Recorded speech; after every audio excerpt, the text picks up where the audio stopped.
Good morning, everyone. I have some things that I want to say, and this may be my last YouTube video because I know that I've talked to personally and had email correspondence with several very powerful individuals in the financial sector and in alternative media that it's become more and more of a disenchantment, a disillusionment, probably because I'm dealing with what are more and more spiritual issues with people in general.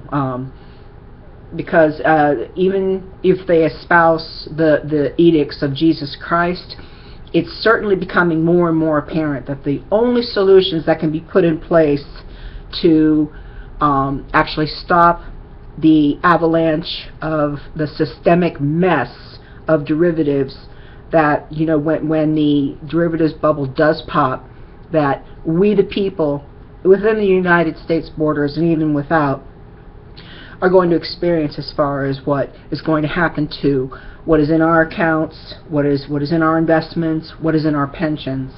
And as I go through this, I'll try and remember to hit each point that is really necessary for me to convey as far as what we are doing is when we're missing the mark in what we can do as the human species to save ourselves.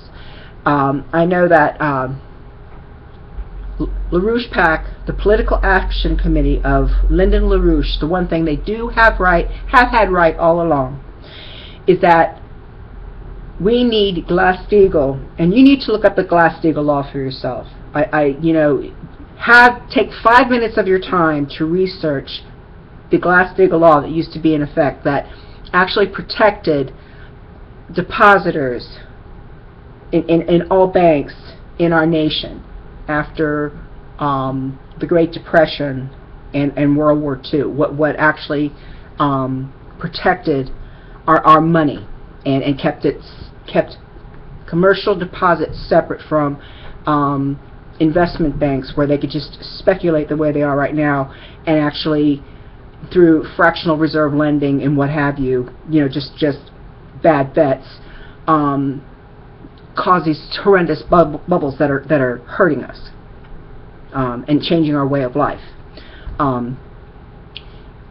They had that right. LaRouche PAC has that right. That the Glass-Steagall Act is one of the basic principles, one of the basic laws that needs to be put back into place in order to protect depositors, to protect us and our money, what we have earned through our labor. There's a couple of different alternative media people that I have personally contacted, one being Stefan Molyneux. His program director, or whatever his name is, Michael. They basically blew me off when I was trying to engage them on the Glass-Steagall Act. And they said in so many words that they found it useless. Beyond me, okay? Just beyond the pale. I don't understand. And same thing with James Corbett. And I love James Corbett. I think he's a stellar intellectual guy. And he didn't blow me off per se, but he just saw and this was like close to a year ago. He said this was another form of like bank regulation, and it's like I could not get any more correspondence out of him for clarification. I mean, what I see Glass-Steagall is that protection, that severing of what you have your deposits in the bank. And the fractional reserve lending that you live with, as opposed to the speculative betting, and they have to be separated because of what's happening in current day. And I have talked to Max Kaiser on Alex Jones's program about Glass-Steagall, and he said, it's a really good idea, but I don't, see how it's ever going to happen. And he said, people that keep this kind of talk up get thrown out of airplanes. That's essentially what he said when I was on the program with Alex Jones. I mean, but if something is simple and as real as Glass-Steagall, I mean, Ellen Brown, what got me on YouTube making this video is listening to James Corbett and Ellen Brown talking about the G20 summit, and she talked about Glass-Steagall and how it was the protection. Yes, it is the protection. And you know, she said that hasn't been able to get through Congress. And I understand that there's tremendous pressure on Congress not to have it reinstated. But, you know, we have a responsibility to our families, to ourselves, to each other, in our country, to have something like Glass-Steagall reinstated. And Iceland is the model, okay? The Icelanders, and what they did is that they started firing bankers. They said, no, we are not going to pay the derivatives debt. They only paid the debt that turned out to be theirs, which was like 10% of everything that was being foisted on them. Listen to that. Okay? And what they're proposing to do in the G20 summit, what they're doing in the fine print, is to let everyone in the world know through this, through the IBS and some International Stability Fund, is that they're going to go after, to the tune of 250,000 U.S. Anything over that, they're going to basically, when they close down the banks, they're going to restructure, and they're going to say, sorry, you are holding stock in our bank, and we have the right to take X amount, it could be 40, 50, more percent if the bank feels like it, of your wealth in order to keep this bank afloat. How screwed up is that? How screwed up that really is. Think about it. That's what they're proposing to do. And it's going to, in time, trickle down to all depositors, because you must understand, these banks are too important to become insolvent, and even though they are insolvent, to go under. Far be it from the banks to fail, for them to go bankrupt, to become no more, and then you move your money into a credit system or a publicly owned bank, or just in the commercial bank where you are with the Glass-Steagall Act, and you not be responsible for the bad speculative bets that have been made by all these traders and brokers and investors that just make stuff up in order to inflate another bubble, or to use fraudulent tactics in order to inflate bubbles. I mean, the moves are being made that they're going to foist all sorts of debt onto our shoulders in the hundreds of trillions of dollars. And I can't remember, I think it's like 17 or 18 trillion. That is the U.S.'s alone. This is the debt that Obama is saying doesn't really exist, as far as what we're going to be, actually responsible and will in perpetuity enslave us to making sure these banks stay in business. Read The Creature from Jekyll Island, or find out about G. Edward Griffin's work on the betrayal of Woodrow Wilson and what he did in 1913, when there was only a few congressmen in session, having them pass the Federal Reserve Act and him signing it into law. Before that, the U.S. government was the ones that were actually issuing the currency through the Treasury. Then everything changed. And then the fractional reserve lending, which ensued, is part of what just started enslaving us. And then you can look at, when the dollar went off the gold standard, then you look into the OPEC dollar and the agreements with Saudi Arabia. You do it for yourself. But what I'm saying is, right now in this period of history, we're getting more and more financially screwed, to the point, why do you think there's such a militarization of the police? Because when the collapse occurs in the U.S., when the dollar finally collapses, because a lot of what the currency and trade wars that are happening right now, the political wars that are happening between Russia and Iran and basically China, even though China is just buying up all the U.S. as it stands, and they hold a lot of cards as far as what's going to actually happen later on.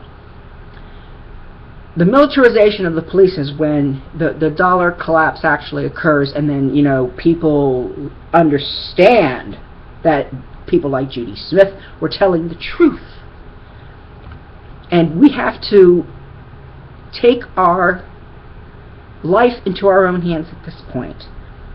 It's still, the Congress is still influenceable, because the type of crisis that could happen, they really understand at a guttural level what a betrayal they're engaging in, including the open borders, with a second round of 5 million immigrants, which means probably maybe 3 times that much because of the parents that will be able to come with the children, and what that means as far as further killing our economy.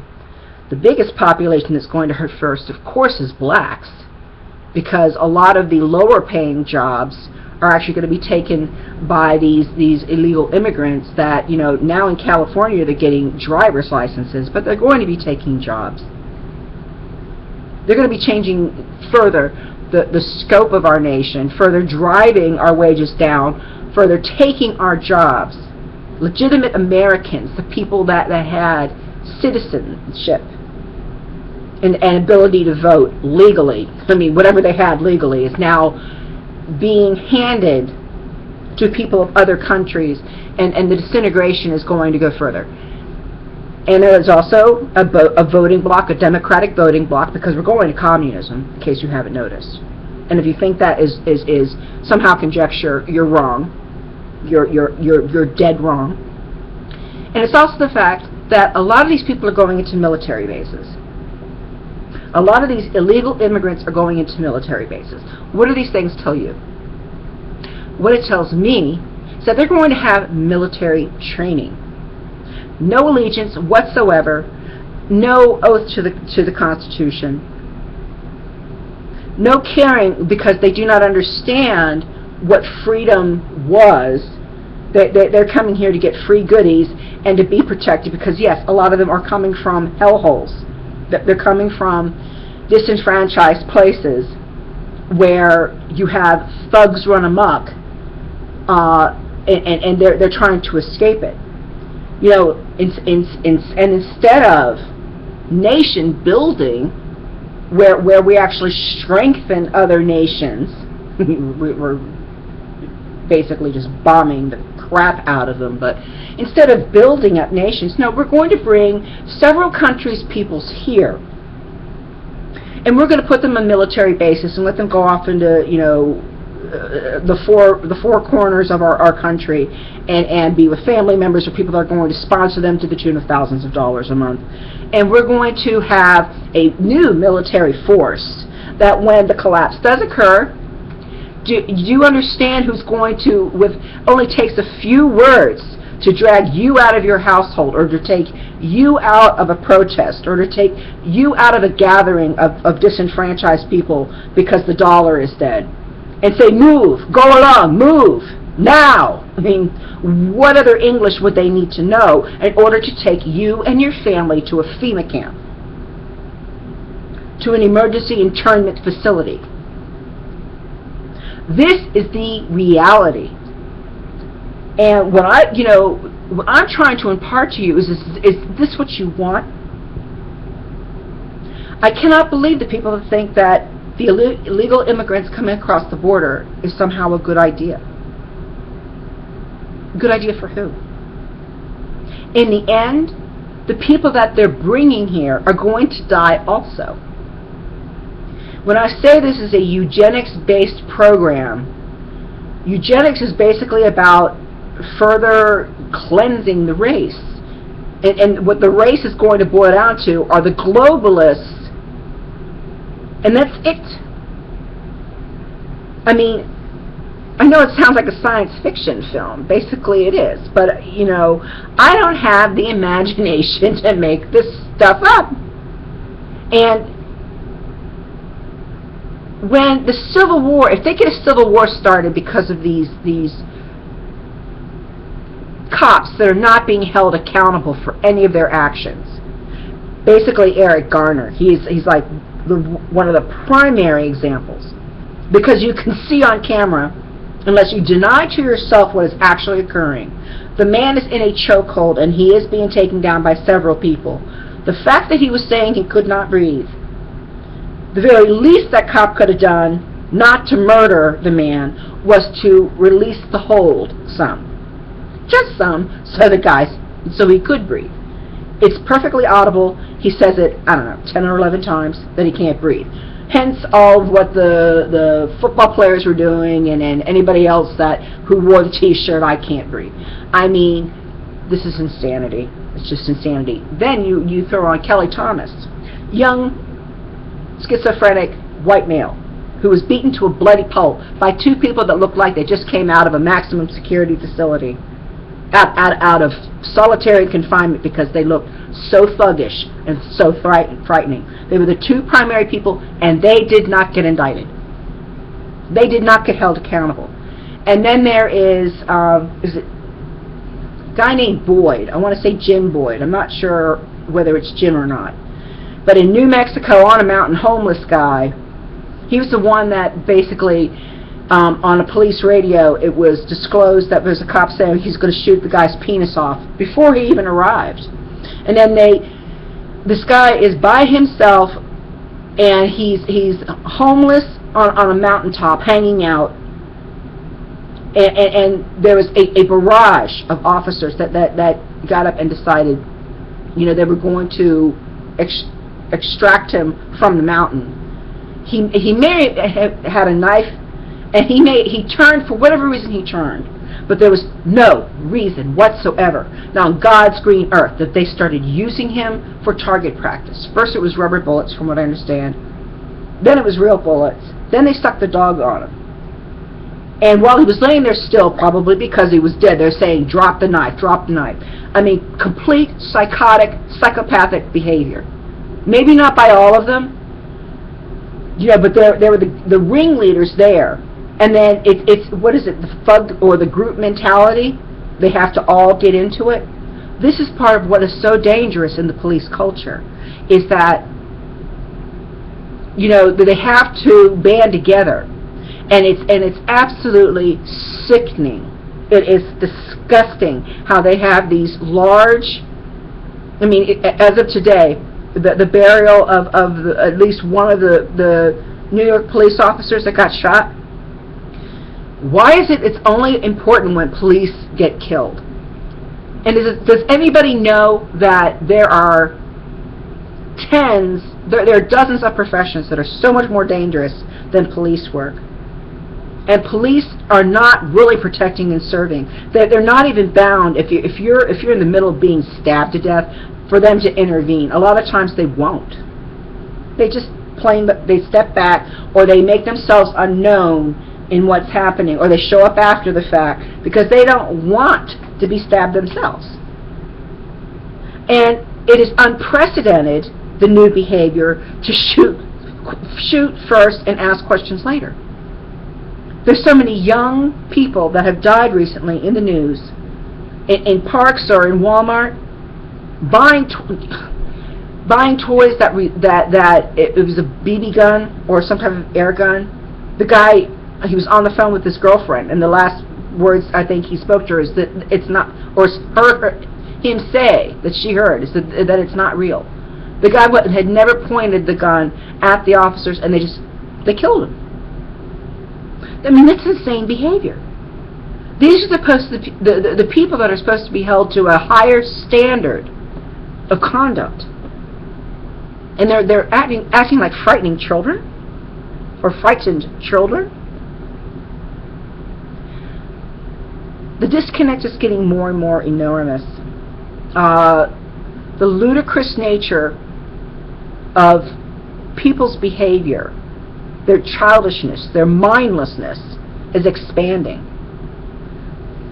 I mean, how many of you, if you've even listened this far, are going to go and investigate the Glass-Steagall Act? How many of you understand that I didn't talk about talking to mainstream media or people in finance because I think I'm some brainy cool girl? I mean, I have children and myself that I would like to see continue. I want to have grandchildren. I've said this in prior videos. I am a God-fearing woman. I simply do not want to, when I stand before Jesus, for him to see that I did not try to help myself and humanity. These were the avenues that I heard beautiful human beings try, and through LaRouche Political Action Committee specifically, and Alex Jones, because I don't think he's inauthentic. Sometimes I think he is, I don't know. I'm not going to go there because I respect him and his crew very, very much. But I want positive change back into the direction of sanity and of love and of, humans connecting with each other, because we're becoming more and more nihilistic in our behavior. We are devolving as a species. That is very serious. Even in the Church of Christ that I belong to, I don't trust everyone there. But I do know that there are many that are seeking, and I know that the congregation that I'm in I feel comfortable in, because I know that Christ is present. And we're getting a stellar new pastor, and I'm so pleased because it's been a process. But we should be seeking all ways to protect ourselves and to help ourselves and our progeny and our future. We have to protect our physical assets, being money, gold, whatever it is we possess, because that is the only source of currency, that's the only fluid action we can take in order to get our needs met. We're being robbed blind. That's the bottom line. We are being robbed blind. And this is the last thing I'll close with. I mentioned before in a previous video that I was on Alex Jones' program with Alan Watt. 17th of April, I believe it was, 2012. What I failed to mention before is that night I listened to Alan's program, and he said that the Patriot movement will never get together. And he was basically laughing at the whole notion. Like, we're always going to be disorganized. We're always going to be, going in the wrong direction. And I don't really like the man. I really don't respect everything that he has to say, particularly that. But he's either going to have to be proven wrong, or he's turning out to be right. I know that I have said, and if it happened that one day everybody showed up on Capitol Hill that had a name and a face, even those without a name and a face, that if there was a huge military presence, that if these people were mowed down, it would be noticed, okay? Say if, like,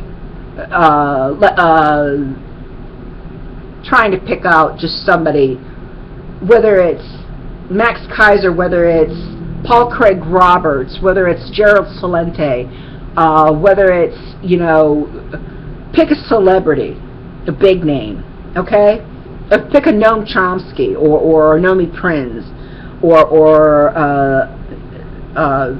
Naomi Klein, any of these people. If we were all gathered together, because we all know who the criminals are in D.C., we all know that John Boehner is probably going to be ousted because, the whole congressional body can't even stand him. And, ask me if I really care that Harry Reid fell down and hurt himself. I really don't care, okay? Because the guy thinks he can do whatever he wants to, and that we're all just supposed to care about him. I mean, he's one of the most dangerous people on Capitol Hill, because he's bought by the Chinese and just corporate interests in general. Complete maggot as far on the human race. This is stain. But if there was a united front that a military force or a police force cannot just mow down without everybody in the nation noticing, and we finally make some arrests. There are arrests that need to be made, because if you look at Barack Obama, he's essentially it's Satan's minion, if not the Antichrist. He's definitely one of Satan's minions. Okay? He's just a mouthpiece. He's there to make public appearances and go play golf. That's it. But the guy is evil. He knows he's evil, and he knows of us who know how evil he is. But until these things occur, until Glass-Steagall gets reenacted, until the criminals are arrested, particularly Dick Cheney, he's the biggest one.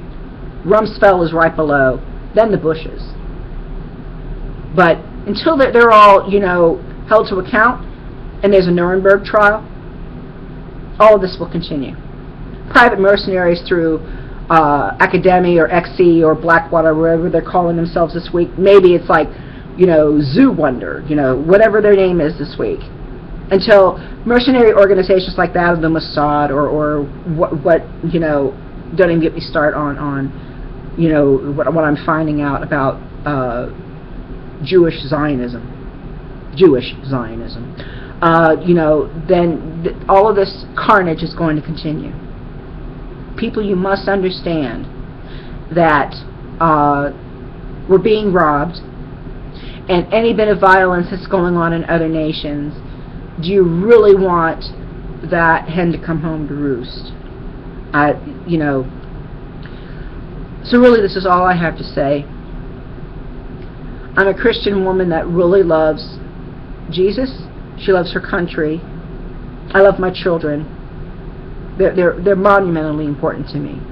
But it's a very weird feeling when prior to 2001, I was looking forward to the type of wealth I used to be able to think I could attain, which I don't feel I can anymore. I mean, my life has taken a completely different direction from what it was before because of this economy. And to think of having grandchildren.